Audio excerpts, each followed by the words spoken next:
Welcome, everyone. This is Dr. Tim McGinnis. I'm the founder and managing director of SCARS, the Society of Citizens Against Relationship Scams. We are a government-registered crime victims assistance and crime prevention organization, nonprofit organization registered in the state of Florida, based in Miami, Florida, USA.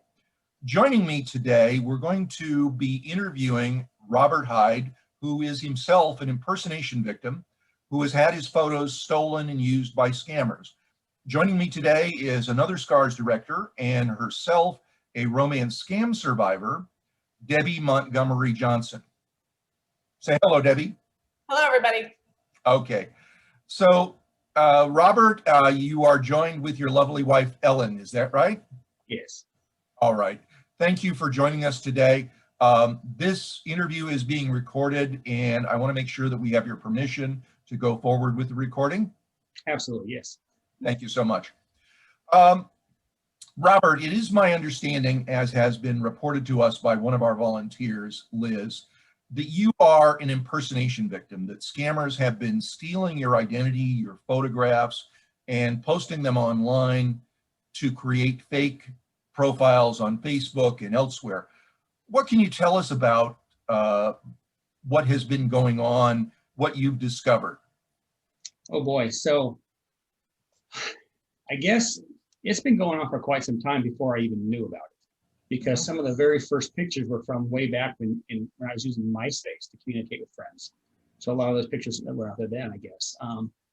But from meeting up with one of your volunteers years later, she was like a little guardian angel for us, and she has intercepted and I don't know, gotten rid of a lot of fake profiles, a very large amount of them actually.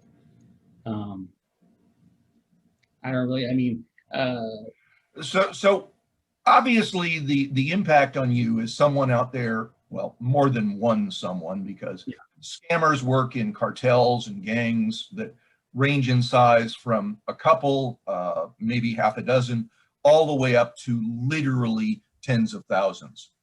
Recently, we encountered one organized cartel that consisted of just 36 individuals. But these 36 individuals have been responsible in 2020 for scamming approximately $32 billion in unemployment fraud alone. wow. And there are countless numbers of such online criminals who engage in everything from email scams to online social media scams to even phone scams. In 2019, worldwide, there were over 111,000 scammers arrested. And during the pandemic in 2020, there were over 67,000 scammers arrested. This year so far, it's been going really, really well.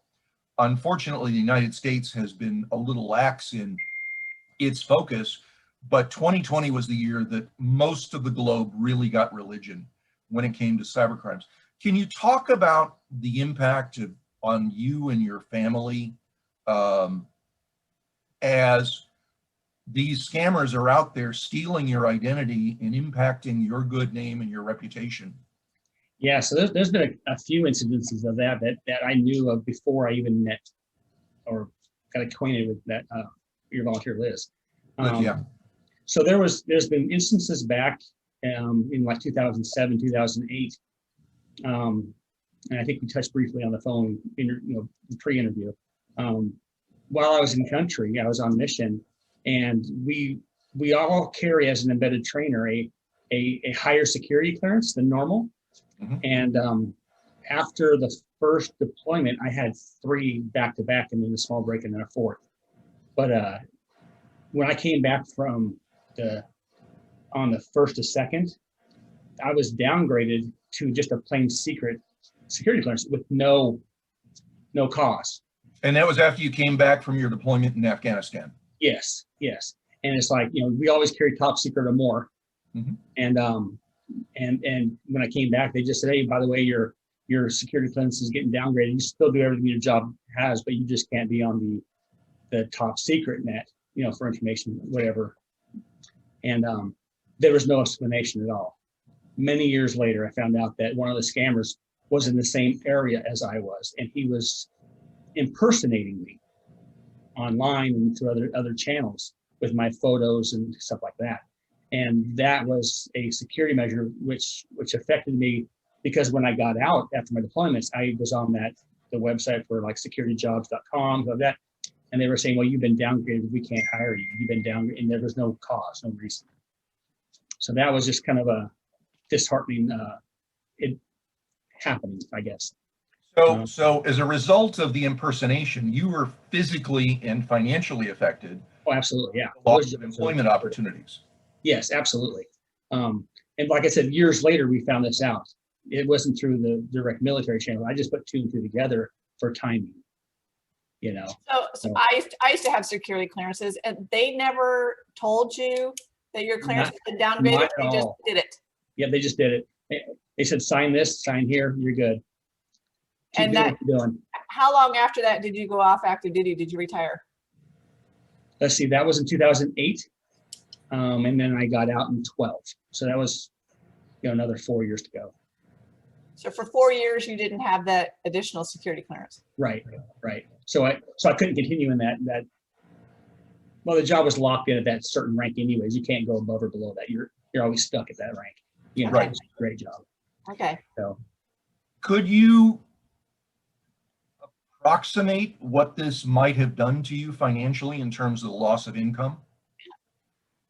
for example, most security jobs doing what I did as a embedded trainer or a security specialist, working for, like, say, Triple Canopy or any of the Forcecom jobs over there, they runs in $350 to $450 up to $1,100 a day. Right. Depending on where you go. Let's say a good safe average of $500 a day. When I came back, I couldn't get that job. So I came back, I said, well, I better go back to college for a teaching degree. That pays $42,000 a year compared to $280,000 a year. There's a large difference there. Plus the tuition costs of having to acquire that new career. Well, I was 100% disabled, so the VA covered me for that. So, yeah. So that was.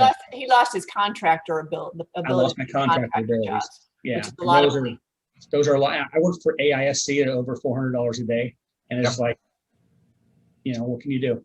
Yeah. So. I understand absolutely completely. So, yeah, and that's just that one incident. I mean, there's others. There's I mean, as I've been thinking about it, there's some stuff that came on and say, I'd say 2000. See, Zoe, our daughter was born in 2003, and about 2006-07, I was getting custody of her and going through the child, the ex-wife, all that stuff. And she swore up and down that she had proof that I was cheating on her. I go into court. She was doing all that. She had proof and all this phone calls and messages. And I thought she was whacked. I just thought she was insane because, X for a reason, right? But now thinking back, I bet she was contacted or had pictures of a scammer doing something. I mean, of course, I don't know. That's just all allegation. Well, we know in this particular scenario that the romance scam victims who are seeing these photos are believing implicitly that it's you on the other side of the screen. Yeah. As a result, in many cases, when they discover that it's a scam or something out of the ordinary, a significant percentage of them will believe that you're actually the scammer and will track you down. In many cases, it's a case of cyber stalking. In other cases, it could be physical stalking, where they'll show up at your house, etc. We've had numerous impersonation victims who've had romance scam victims show up and look through their windows or go to the local police and report you as a criminal, call employers, and significantly interfere in the day-to-day of your life.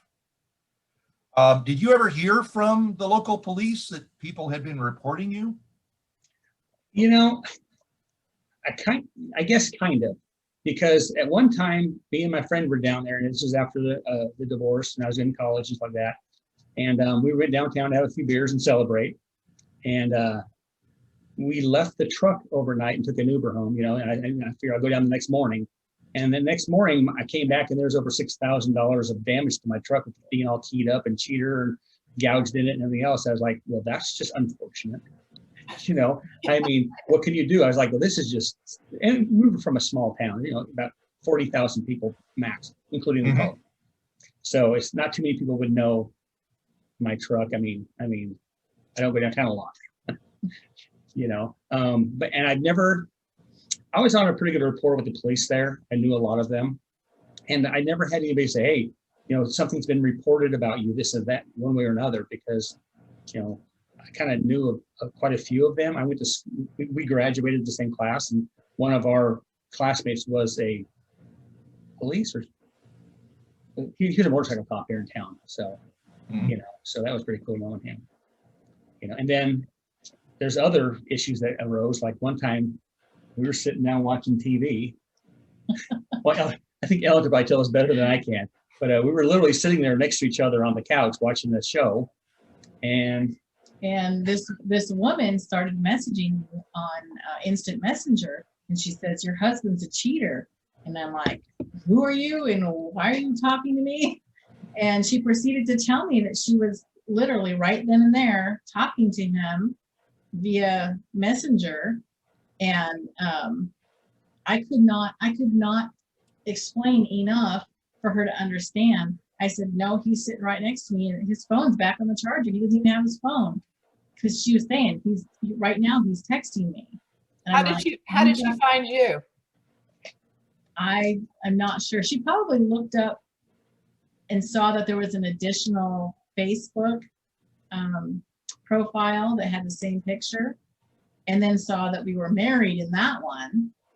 Okay. And so she thought she was being helpful by warning me that I was married to a cheater. And there was no convincing her. I said, seriously, he's sitting right next to me. He does not have a phone in his hand. We're happily married, and I thought I finally had to block her because I could not convince her. So then I was worried, okay, is this person going to show up at my door? Yeah.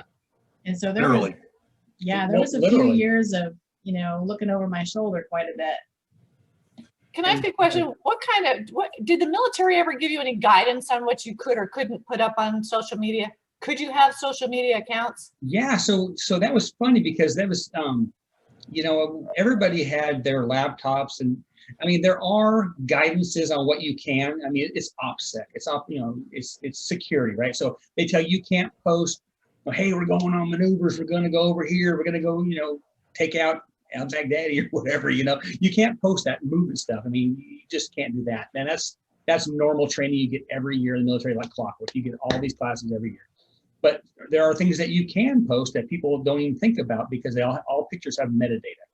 So when I post something like we're climbing Garib Gar, you never post that we're going to go climb Garib Gar because it's over in the Ziza, So you just say, here's pictures of us, weeks or months later you post it, so it's kind of one of those things. But yeah, they do tell you what you can and can't post. Do they warn you to protect your privacy settings though, to not make it public? Like just for friends and family, or don't they say that? You can take pictures off of anybody's profile if they're public. Yeah, I don't ever recall them saying that you should keep it private, because that would be them trying to delegate or dive too much. I mean, which they could if they wanted to, but the military does say, what you can and can't post, when you can and can't post. Like, for example, good example is like when we got hit on Camp Liberty, right? We got hit by mortar fire. And there were some injuries. Well, they shut the entire internet down, phone services. They just block it out until they can figure out what happened. But it doesn't. People are still trying. It's like there's phones out. I'm like, well, of course, there was a mortar when somebody got hurt. So kind of get everything settled down, get everybody informed, get the right people in the right place, and then they can open stuff up. And then once they have information out. But I think it's nowadays their first instinct is to post something real quick. Well, you were mentioning metadata, and one of the problems with metadata for military service personnel, and by the way, I'm ex-Navy myself, so I've also held clearances, and Debbie has had clearances as well, so we understand that side of it. But one of the things about metadata is that many cameras, many phones will actually record the GPS data as metadata in a phonograph. Yeah. However, one of the interesting things is that when those photos are uploaded onto social media, that metadata mostly gets stripped out. Oh, So your authenticity of those photos is purposefully stripped out by social media. mm, From another aspect, one of the risks is actually from your families and friends, because if a scammer makes friends or is on the friend list of someone that is on your friend list, they have access to you as well. right. And one of the ways in which, Ellen, you might have been found by that woman is it might be possible that you got a friend request from Robert thinking it was his profile when in fact it was a scammer's profile, and she might have found you in the friends on that profile, if that's possible. So the issue there being, it's incredibly important to police your friends list and to look at your friends and family to make sure that they don't have criminals attached to them, because scammers work networks. Once they get a foothold in a network, they will work everybody in that network. And it's really difficult to eradicate them, even if you just limit it to your true friends and families, because they can be contaminated. Can you give us some other information about experiences that you may have had in forms of either emails or other contacts from romance scam victims that give us a little better idea of the impact on you personally and your family? You mentioned that your daughter's photographs were being used by scammers. Yeah, we just found that out through the volunteer Liz that she contacted somebody directly, I believe, and said, you take that picture of that girl down, you know, and because I guess there was a sting operation going on where she was talking to the scammer, trying to get more data, more information, more, and then before she could shut him down. And then this same scammer was like, oh, you need to send me money. I'm in Algeria, but I'm in Egypt doing some type of special mission or special envoy. And this is my daughter. And she's like, whoa, you don't use kids ever.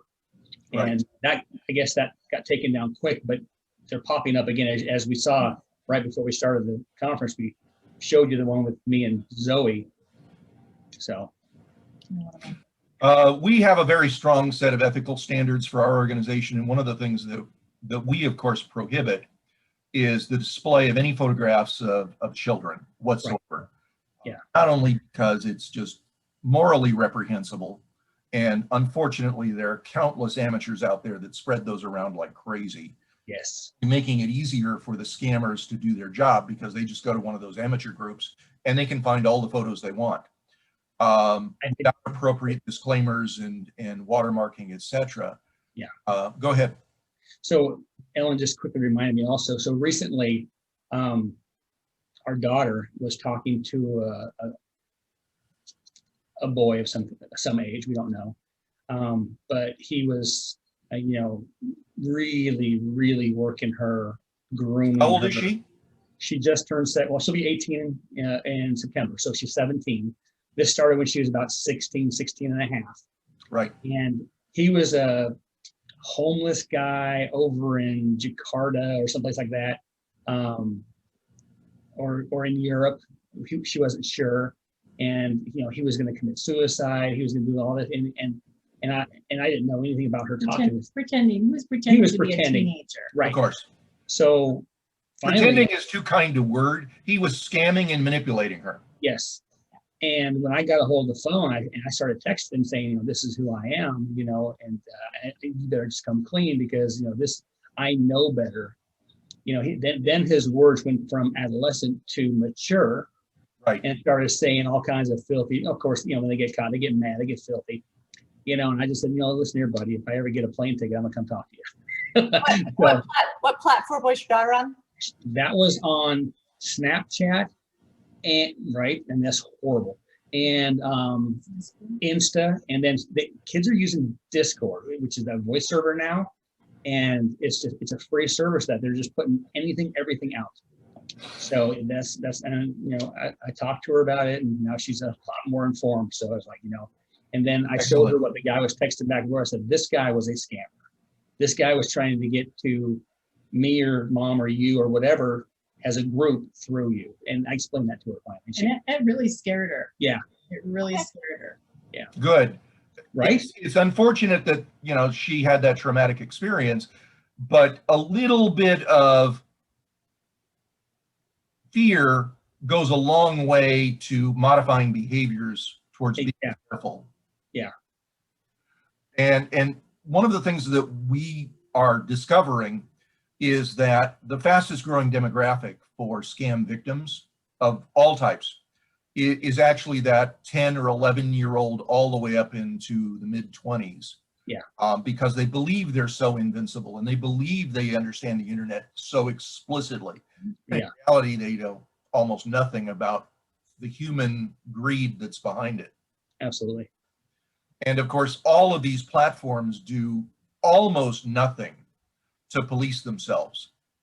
It's a real tragedy in our opinion, and an opinion shared by many. These are product liability issues. This isn't about freedom of speech. It's about creating a product that is inherently dangerous to the users who are either purchasing it, and in reality, even in Facebook, we purchase Facebook through activity which Facebook sells to third-party advertisers. You know, back in 2018, the ex-president of Facebook issued a scathing report on Facebook. This was in November 2018, where essentially he said that 50% of all Facebook profiles were fakes.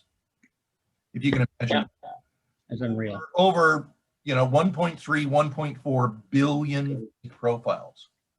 And from a product liability point of view, it should, we know that cigarettes are harmful, and it took generations for the government to get warning labels on it. I personally believe that Facebook should have an entire screen warning label that says, warning, this product may be harmful to your health and may cause death.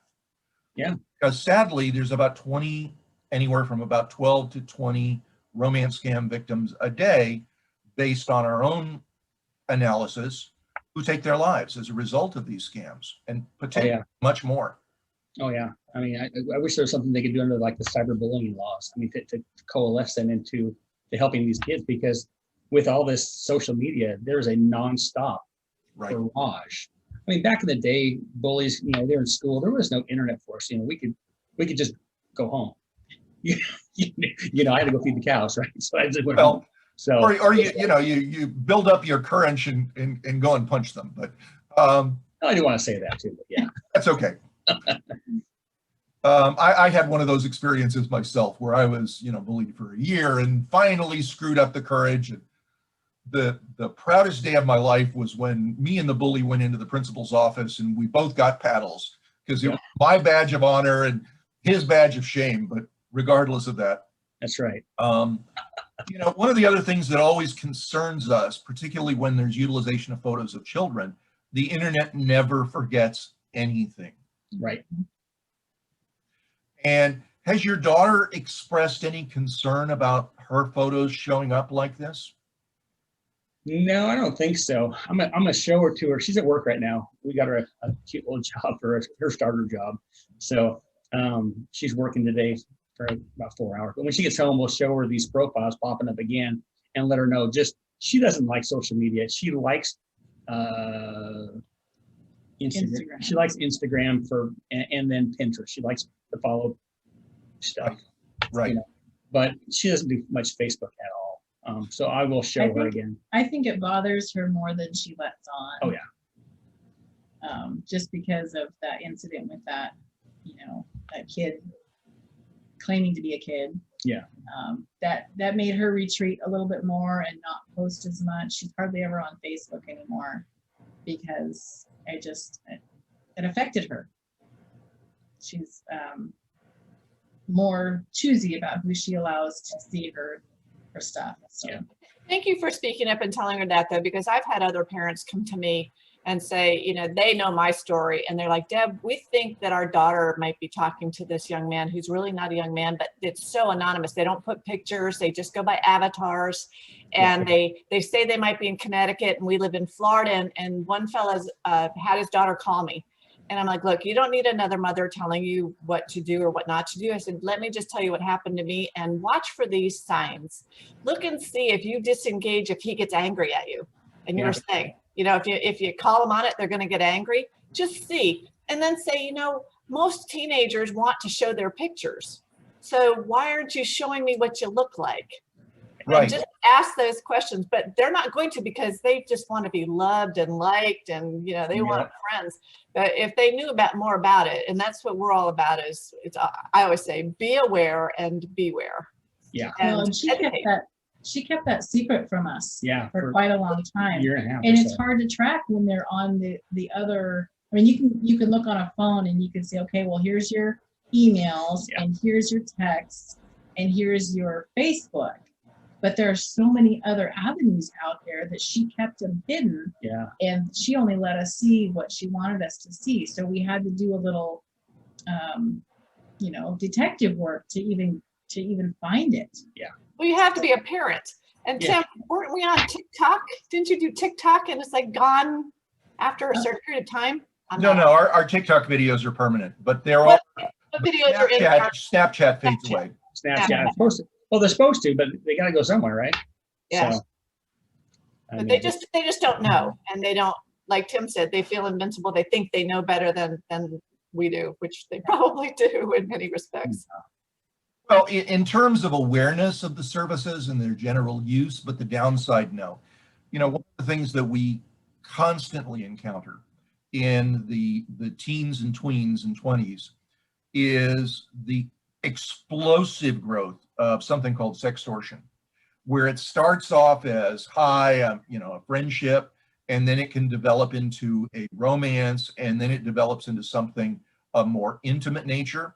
And then the blackmail switch is flipped on and it turns incredibly exploitive and incredibly traumatic.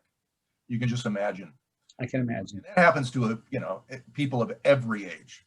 Sure. There's no shortage of bad, you know, bad decision making that goes on out there. In terms of, you know, some of the things that Liz may have told you, what has she told you about her interaction with Army CID and whether or not they're able to assist you at all? So we haven't talked about my case in general with Army CID. I know she is working with Army CID right now. She actually had a conference planned, and she told me, well, when you get off the Zoom, you got to call me. So I know she's talking with them. I know that there's about 10 new profiles of mine up right now that she's combating. Yep. She said that she's taken down a solid 10 of just mine. See, I was her first job for Army CID profiling, whatever they want to call it, but whatever she did. So that's why she kept watching me over the years. I kept sprouting up and she kept knocking them down. And then eventually I got a phone call and she's like, you have no idea who I am. This is going to be fun. I'm like, what's going on? Who are you? That was a fun call. That was a fun call. I thought she was trying to scam me actually. But she said that she is in contact with people. I mean, she's not going to give me too much information right now, because I just trust her. She's a good person. And of course, she's a volunteer for SCAR, so it goes to show right there. Yeah, she sort of keeps one foot in working with Army CID and sort of one foot volunteering with us. So yeah, she's proved extraordinarily valuable in trying to help impersonation victims like yourself. Yep. Yeah, and like I said, she's just kept in contact with us. We became friends, you know, over the last few years, which is really cool. You know, I get dog pictures and stuff from her, so it's been fun. So, but yeah, I mean, I know she's working on some stuff. She's taking some stuff down. She's in the process of working with quite a few other soldiers right now too. I guess there's a female soldier she's working with. She kind of gave me a balloon figure of, hey, you know, this is what's going on here. So make sure that, you know, your daughter's aware of this. And then she gave me kind of a highlight reel, you know, nothing personal like that. And I said, okay, no problem, because this guy's got thousands of contacts and stuff, I guess, and she gleaned off of that. So this one guy has like 10,000 scams going on right now through a database, through some like a sweat house or whatever they want to call them, you know? Yeah. So it's like, and back in the day when it was just a letter in the mail from Nigerian prince, it was easy. You just throw it away, you know, but not anymore. It's getting pretty hard. Exactly. Um, and of course, you know, one of the things that we try and share with everybody is the fact that there are no lone scammers anymore.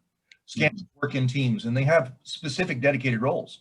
There's a scammer who will be trained to do the initial prospecting to identify, you know, prospect victims or targets. Then, in fact, that actually is a paid service in many cases. There are actually groups of individuals out on the dark web who just go out and find suitable targets and also do photo harvesting. And they get paid by scammers to do that. We identified one such clearinghouse recently in Nigeria, where the owner of this website, which is a public website actually, by the way, actually makes 7 figures a year just selling the appropriate scripts and knowledge to other scammer gangs and groups, so that they know how to do this and stay up to date. Then there are scammers who step in on the early grooming stages, the stages where, hi, hello, I love you, within, you know, a couple of days. And then there are others that step in then in that mid game where the manipulation is really laid on, things like, you know, gaslighting to help isolate the victim, so they don't know who to turn to or what's real. They put all of their trust and faith in the scammer's narrative. And then in the closing stages, you yourself experience this. Typically what happens is when the mid stage is coming to fruition to a point where they can get the money, a closer will step in. Exactly the boiler room mentality that we used to see in hardcore telemarketing. Yeah. And in fact, a lot of these people were trained in telemarketing because they were part of outsourcing companies that American and European and Canadian companies created back in the 90s. Mm-hmm.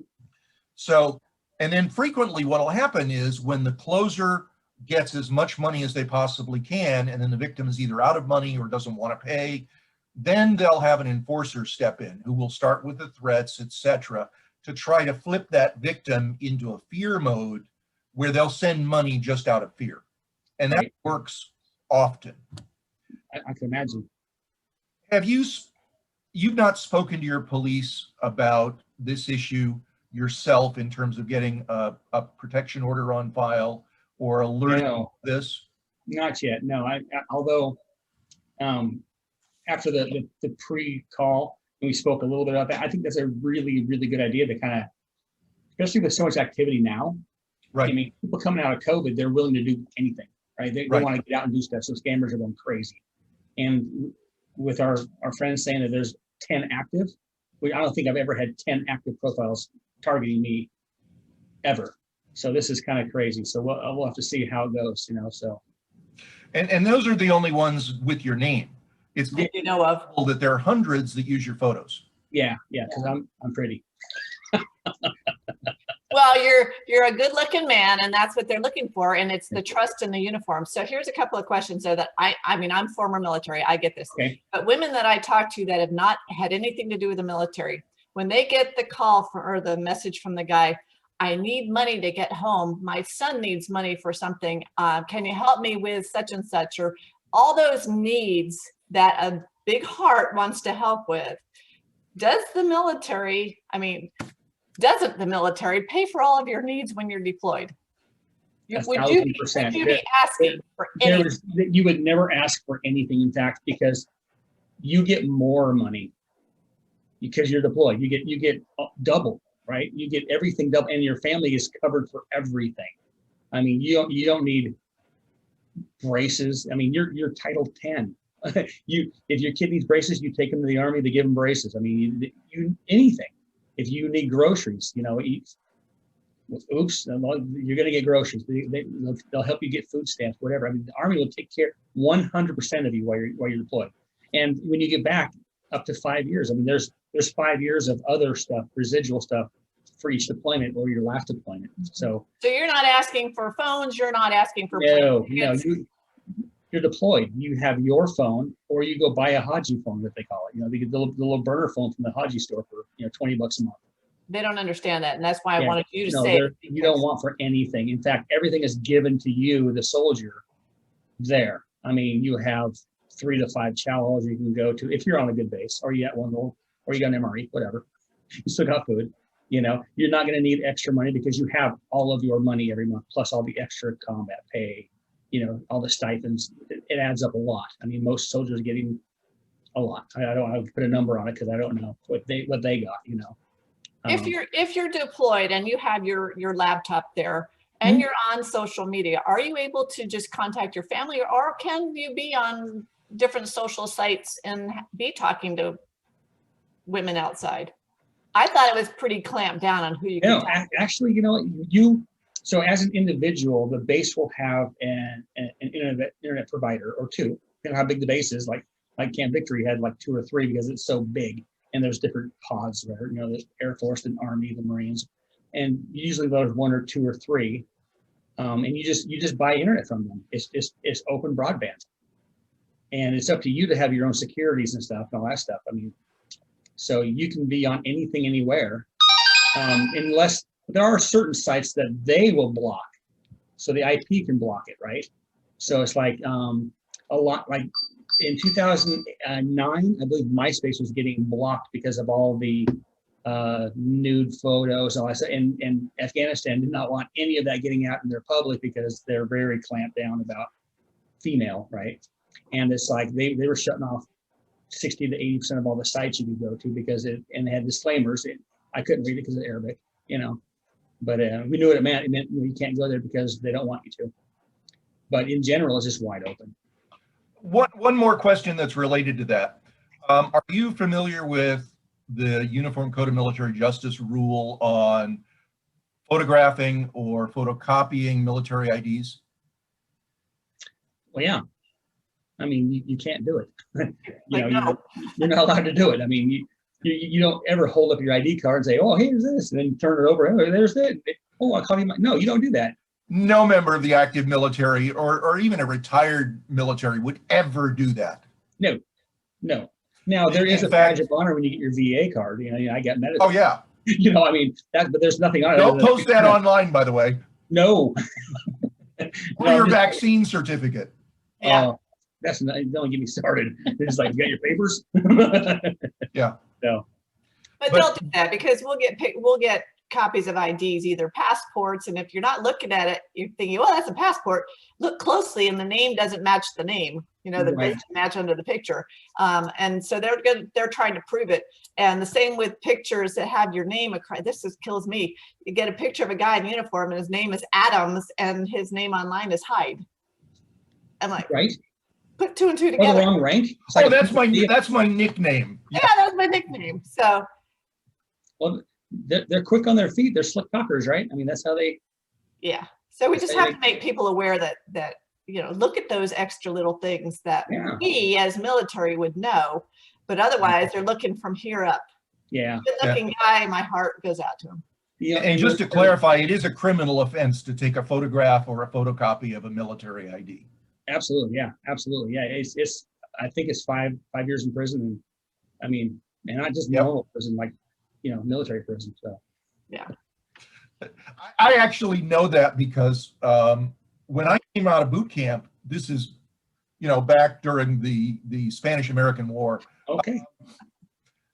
You know, my dad was taking a photograph of me in my Navy fatigues, and I held up my card, and an officer came over and says, dispose of that photograph and don't show anybody your card who's non-military, and never let it be photographed. Ever. This is back in the 70s. Right. Same thing in the 80s. Yeah, we were in Germany, and they're like, you don't take your ID card, you know, out of your wallet ever. You use it to get on the base. That's it. You know. So it's good training. It's all part of OPSEC training, right? It's you got to be situationally aware and know what's going on. And again, we know that, but people looking at us don't know that. Yeah. And I've got kids on active duty, and it gripes me anew when I get people telling me, well, you know, he's stationed over here and he's calling me and asking me to send money here. And I'm like, no, he's not. They aren't allowed to do that. So I needed to know that, you know, they actually do have access. I mean, I get limited calls from my boys when they're across the pond. But I didn't know that you actually could contact someone. If you have time and you have the job that lets you do it. I mean, if I mean, I was out in the brush all day long. I mean, that's what I did. I was a trainer, so I'd come in and we'd do our things. We'd go back and forth, in and out, whatever. We'd do convoys, security, everything. And when we came back in, we just crashed, you know. I mean, but we did have time to get on Zooms or whatever it was back then. It wasn't Zoom, but you know. But now it's a little different. I have another child who's over in Egypt, and they've been clamped down because of COVID. They've shut the base down for 2 months. So all they have is time. So we have to be really careful. Go to the gym. If you can, they were confined to their rooms because some people had gone off to the banks and they'd come back in, and then the COVID had hit the base. And MRE's forever. Sorry. They're ready to come home. Ooh, bring them back. Yeah. So and also, I mean, for viewers that don't know, there's a term in the military called stolen valor. And you'll see people even, and they're not really scammers, but they are scammers in my book. But they'll dress up in an Army uniform. They'll go to the grocery store, a movie. They'll try to get a free meal, and they're all jacked up. Their wings are upside down. Their ranks are like, they have everything everywhere. It's like, do you even know what you're doing? And you'll see Stolen valor. Stolen valor. Huge. They go to the Army Navy store. Yeah. No, they don't. Well, yeah. Yeah, Actually, they do. You know, actually, since 9/11, it's against the law for Army Navy stores to sell uniforms. Right. Current uniforms. That was a change in the federal law. Yeah, it's interesting because after my husband passed away, I mean, for years when the kids didn't want his Desert Storm uniforms, I think I probably gave them to Goodwill. Yeah. So they're out there. I mean, no, I took the name tags off, but they're out there. Yeah. I got a bunch. You can only keep so many. And Hollywood has lots. Yeah, well, they make theirs. And they don't do it well. So no, they don't fit well at all. Maybe before we begin, let me ask you this. Okay. So this is going to be seen by potentially people who've been seeing your stolen profiles and are thinking that either you're the scammer or they might come to realize, but you know, there's sort of two classes of scam victims at the conclusion of a scam who are going to track you down. And that's the only way that I can describe it. And I don't want to be derogatory or blameful of the victims. They believe what they're doing is the right thing to do. And unfortunately, it's wrong. It's another bad decision. But you know, there are those who believe that you're the criminal and they're out to right a wrong and get justice for themselves. But there are also this group that want to reach out to you to let you know that your photographs are being used. So what I'd like to ask you is for you to take a couple of minutes to speak directly to those victims, to let them know, A, that you're aware of this, that you're not the criminal. Just from your heart, you know, speak out to those people who think they know you when they don't, and just convey that message if you can. Sure. So, okay. So first of all, I want to say to whoever needs to hear this is that, you know, I am sorry that somebody's taking advantage of us. It's not just you, it's me. It's my family. It's my daughter and my wife. And I think that it's important for you to hear that you may think you know me, which we've never met. The scammer, the perpetrator behind the crime is the one making you feel that way. And I just want to say how sorry I am that that is happening to you, because as a victim myself, I can feel that, and I know that because I've been contacted. I've lived through this part of it too. Now, they didn't get no money from me, that's fine. But I know the emotional, okay? I understand that part. And for the people who are angry about it, you know, once again, I am sorry, but it's not me. It's not my family. It's not my wife, my daughter. I am not doing this. We are in this together. We are both victims of that same person. And I think that if we work together, all of us, the people, like I said, I have 10 profiles. I could be being used to scam 100,000 people over the next 5 years. I don't know. It could be one person. It's too much. One person's too much. Just know that I feel your pain also, because I am a victim too. And that this is nothing that I ever wanted. I never even dreamed of this until our friend Liz, opened my eyes to this. I had no clue. And this is back from 2003 to current. And it's just like, are you kidding me? So I hope that you can get through this. I hope that we can get through this together. So, I mean, I'm here. And share your experiences. Share your experiences. The more knowledge that's out there, the Yeah. more we can save other people from the same pain. Yeah. Excellent. Thank you both so much. Yeah, thank you. I appreciate it. Absolutely, guys. Thank you for getting a hold of me and helping us put this out to people. You know, this needs to get fixed. People need to be responsible for what they create. And I think that this is a great starting point to get people to be more aware of what's going on. Because this is bigger than any epidemic you've seen. You know, I mean, this is huge. Like you said, billions of dollars a year. Trillions of dollars a year. You know, just think about we're health coaches, right? So you just think about all the people in the world. It's more than healthcare. You know what I'm saying? It's more than, fitness and all that. It's huge. It's huge. So, yeah. The totality of cybercrime is approaching many estimates at $4 trillion this year alone. It's larger than the GDP of Germany. That's just insane. That's amazing. Those numbers are all just too big, too big. Exactly. And romance scams alone estimated to be above $700 billion this year. Yeah, it's wrong. And the traumatic damage that it does to individuals, because our estimates were that there were about 1 million new romance scam victims last year alone, or relationship scam victims. Everything from grandparent extortion scams to IRS scams to true romance scams, lotto scams, etc., leaving vast numbers of truly traumatized people in their wake. And unfortunately, statistics show that only about 1/3 of them are going to recover, because the majority remain trapped in their denial and in their anger and rage, the grief cycle that they just don't come out of in an appropriate and timely way. Wow. So thank you so much, Robert, Ellen. Thank you so much for doing this. Absolutely. We So, truly appreciate this. And, we're here if you guys need us. So, well, We we hope do, we can and collaborate we do. again. Absolutely. Thank you. we're here. I mean, we're here to help. So, And thank you for all you're doing. yeah, thank you.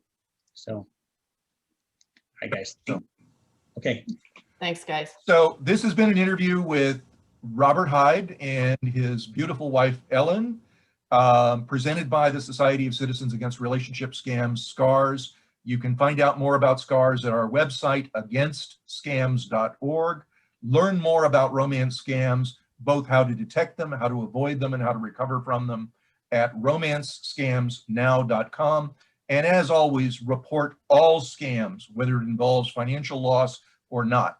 We encourage you to report them to the FBI on ic3.gov, to the Federal Trade Commission on reportfraud.ftc.gov, as well as on anyscam.com. Make sure that you report to your local police if there's any financial loss or you feel fear from anyone who contacts you online whatsoever. And in your case, Robert, when you file your police report with your local police, you should make it clear that this is a case of identity theft. Right. Not just impersonation, because identity theft is something that they understand more completely and will respond to you better. Yes. That's a great idea. Semantics sometimes make a difference in the minds of the police, because there are things that they consider hard crimes and there are things that they consider sort of soft crimes that don't quite know what to do with. And joining me today is Debbie Montgomery Johnson, who herself was a scam victim and is a nationally well-known author and chairman of her own foundation called thewomanbehindthesmile.com. Thank you all for joining us today, and stay safe out there. Thanks, Dr. Tim. Bye-bye. Bye-bye.